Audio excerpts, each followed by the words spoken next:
Subscribe کریں ہمارے channel کو اور بیل آئیکن کو کلک کریں تاکہ ہماری ہر نئی آنے والی ویڈیوز آپ تک بآسانی پہنچ سکے۔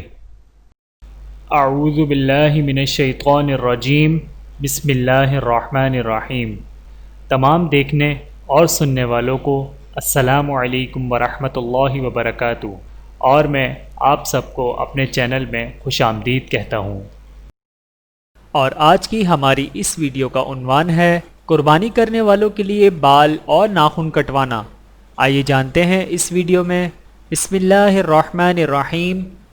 ام المؤمنین حضرت ام سلمہ رضی اللہ تعالی عنہا سے روایت ہے کہ رسول اللہ صلی اللہ علیہ وآلہ وسلم نے فرمایا، جو شخص ماہ ذی الحجہ کا چاند دیکھ لے اور اس کا قربانی کرنے کا ارادہ ہو تو اسے چاہیے کہ اپنے بال اور ناخن سے کچھ بھی نہ کاٹے، جب قربانی کر لے تب کاٹے۔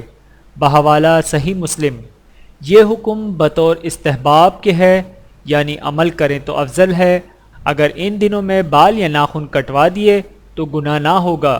حدیث پر عمل کرنے کے لیے کاٹنے سے باز رہیں تو ثواب ملے گا۔ ویڈیو دیکھنے کا بہت شکریہ۔ مزید ویڈیوز دیکھنے کے لیے ہمارے چینل کو سبسکرائب کریں۔ اگر ویڈیو پسند آئے تو لائک کریں۔ اچھی بات کو دوسروں تک پہنچانا صدقہ جاریہ ہے۔ جزاکم اللہ خیرا کثیرا۔ اپنا اور اپنے پیاروں کا بہت زیادہ خیال رکھیے گا اور مجھے دعاؤں میں یاد رکھیے گا۔ Take care. اللہ حافظ۔